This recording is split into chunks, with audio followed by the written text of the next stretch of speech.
कबीर खुद को समझ रहा था खलीफा। शुभेंदु अधिकारी को धमकाया, अब आ गया सीएम शुभेंदु का जवाब। हुमायूं पर होगा वैसा एक्शन कि हो जाएगी हालत खराब। हुमायूं की धमकी के बाद सीएम शुभेंदु का सीधा जवाब। ऐसे लोगों को सबक सिखाने का समय आ गया, बहुत हो गया, अब होगा हुमायूं कबीर पर एक्शन। 1 लाख की मुस्लिम फौज लेकर सड़क पर उतरने वाला था हुमायूं कबीर। सीएम शुभेंदु का बयान आते ही पलटी खाने लगा। शुभेंदु सरकार ले आई गुंडा नियंत्रण बिल, बागी सांसदों का भी मिला साथ। अब सड़क पर बवाल करने वाले और धमकीबाजों का ऐसा होगा इलाज, 7 पीढ़ी तक दिखाई देगा असर। बिना मुकदमा 1 साल तक होगी जेल। सीएम शुभेंदु ने तय कर दिया पुष्पा और हुमायूं कबीर के लिए तगड़ा जाल। पुष्पा और श्रीवल्ली की हालत देख हुमायूं कबीर को चैन नहीं आया। हुमायूं कबीर ने मंच पर आते ही जोश जोश में अपना होश गंवाया। सामने खड़ी मुस्लिम फौज को देख हुमायूं ने ऐसा ऐलान कर दिया जो अब उन पर ही भारी पड़ने लगा है। हुमायूं का बयान सीएम शुभेंदु तक पहुंच गया है। फिर जो सीएम शुभेंदु ने कहा उसके बाद हुमायूं सड़क पर उतरने की कभी भूल नहीं करेगा। शुभेंदु सरकार ने इस तरह के गुंडे बदमाशों को सबक सिखाने के लिए विधानसभा में पब्लिक सेफ्टी बिल को भारी बहुमत से पारित करा लिया।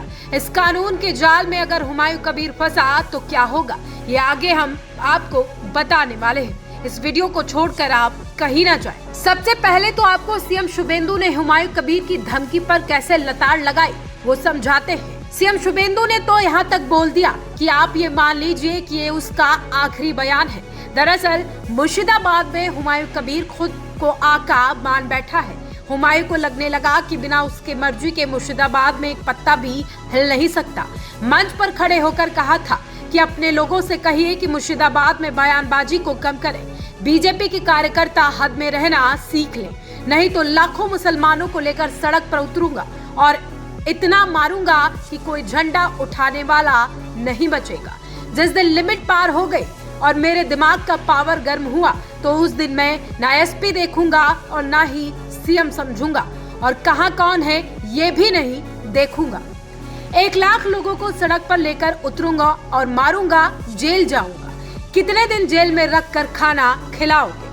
मुस्लिमों की आड़ लेकर हुमायूं ने धमका तो दिया, लेकिन वो भूल गया कि पुष्पा की तरह उसका भी नंबर आ सकता है। पुष्पा यानी कि जहांगीर खान की अकल जैसे ठिकाने लगाई गई, ठीक वैसे ही हुमायूं कबीर का हाल भी हो सकता है।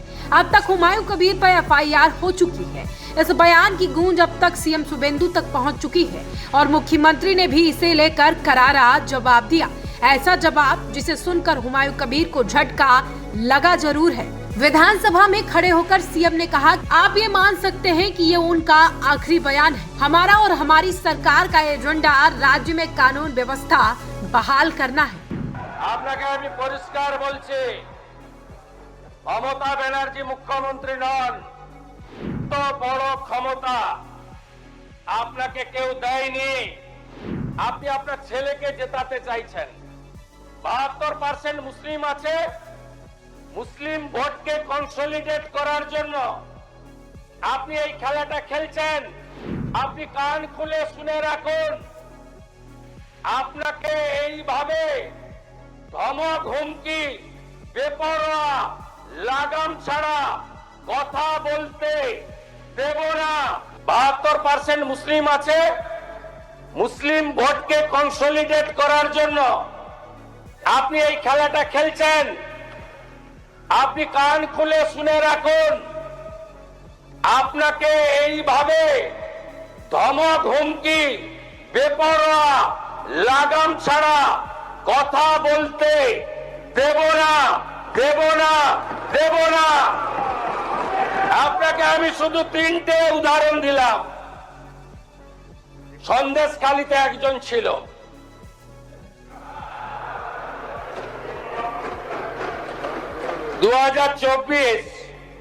পয়লা জানুয়ারি বলেছিল তৎকালীন বিরোধী দলনেতা এলে তার হাত কেটে পায়ে, পা কেটে হাতে লাগাবে আর চামড়া ছাড়িয়ে মেদিনীপুরে পাঠিয়ে দেবে।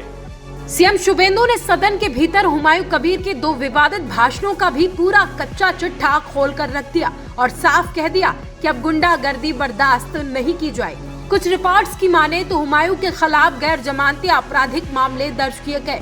सीएम शुभेंदु ने कहा कि बस अब बहुत हो गया, ऐसे लोगों को सबक सिखाने का वक्त आ चुका है। शुभेंदु अधिकारी ने हुमायूं कबीर को सलाह दी, अब बोलने से पहले 25 बार जरूर सोच लेना। इतना ही नहीं, अगले हफ्ते सीएम शुभेंदु मुर्शिदाबाद भी जाने की तैयारी में है और कहा कि यहाँ किसी के बाप की मर्जी नहीं चलती, फैसला कानून और संविधान से होता है। अब सीएम शुभेंदु खुद मुर्शिदाबाद जाकर कानून का राज कायम करके दिखाएंगे। जैसे ही मुख्यमंत्री ने यह बयान दिया, फौरन हुमायूं कबीर की हवा टाइट हो गई और वो पलटी मारने लगा। कबीर ने कहा कि मैंने कभी सीएम शुभेंदु पर हमला नहीं बोला, मैंने टीएमसी पर हमला बोला था और मेरे बयान को गलत तरीके से समझा गया। अरे मेरा खिलाफ नया बीजेपी वाला मेरे को मारने के लिए आ रहा है तो मैं उनको रसगुल्ला छोड़ेगी? मैं तो बीजेपी को खिलाफ मेरा पार्टी है, मैं आम जनता उन्नयन पार्टी का चेयरमैन है। बीजेपी मेरा सपोर्ट नहीं करेगी, मैं बीजेपी के भी सपोर्ट नहीं करूंगी। तो इनके लिए जो होगा हो दीजिए। नहीं, माफी मांगने का कोई जरूरत नहीं है। मैं सदन को कोई किसी को ऊपर कोई इल्जाम नहीं आना।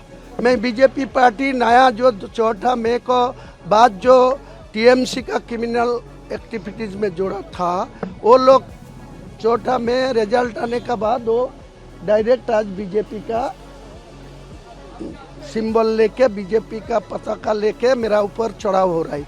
तो मैं तो इनको खिलाफ बोलूंगी, जो होगा होगा। ऐसे लोगों पर लगाम लगाने के लिए शुभेंदु सरकार पब्लिक सेफ्टी बिल तो लेकर आई है, जो अब सदन में बहुमत के साथ पारित भी हो गया। असामाजिक गतिविधियों को बढ़ावा देने वाले लोगों को अब गुंडा माना जाएगा। पुलिस अगर किसी व्यक्ति को जन सुरक्षा के लिए खतरा मानती है तो उसे 1 साल तक की जेल भी हो सकती है। बिना जमानत के 1 साल तक उसे जेल में रखा जाएगा। अब जरा देखिए, जो टीएमसी के तमाम सांसद बागी हुए थे, उन्होंने भी इस नए विधेयक का समर्थन किया। हुमायूं कबीर ने इस नए विधेयक पर कहा कि मैं इसका समर्थन करता हूं, ये राज्य के लोगों की भलाई के लिए लाया जा रहा है। लोगों को भलाई के लिए जो बिल आएगी मेरे के लिए कोई दिक्कत नहीं है। शुभेंदु अधिकारी जानबूझ के बंगाल का जो 11.5 कोटी आम आदमी है, इनको भलाई के लिए जो जो उनको अमेंडमेंट ज़रूरत है, जो नया बिल आने का ज़रूरत है, मैं विरोधी मेंबर होके डायरेक्ट सपोर्ट नहीं कर पाएगी, लेकिन इनडायरेक्ट इनको अच्छा काम करने के लिए जो इरादा है, जो बंगाल का हित में जो काम बिल आएगा तो मेरा सपोर्ट दो। इस बिल को सदन में 141 के बजाय 171 मत मिले हैं और पारित किया गया। जो हुमायूं कबीर कभी भौकाल दिखाकर लाखों लोगों के साथ सड़क पर उतरने की बात कह रहा था, अब उसके सुर बदल चुके हैं। सारी की सारी अकड़ और हैकड़ी धरी की धरी रह गई और अब आगे शायद ही ऐसा कोई वो बयान दे जिसके बाद सीएम शुभेंदु की सरकार एक्शन लेती नजर आए। फिलहाल अभी देखने वाली बात तो ये होगी कि क्या वाकई हुमायूं कबीर की अकड़ को मिट्टी में मिलाने के लिए सीएम शुभेंदु मुर्शिदाबाद जाएंगे या नहीं। फिलहाल इस खबर को लेकर आपकी क्या कुछ राय है, कमेंट सेक्शन में जरूर बताएं। वीडियो पसंद आए तो लाइक शेयर करना ना भूलें।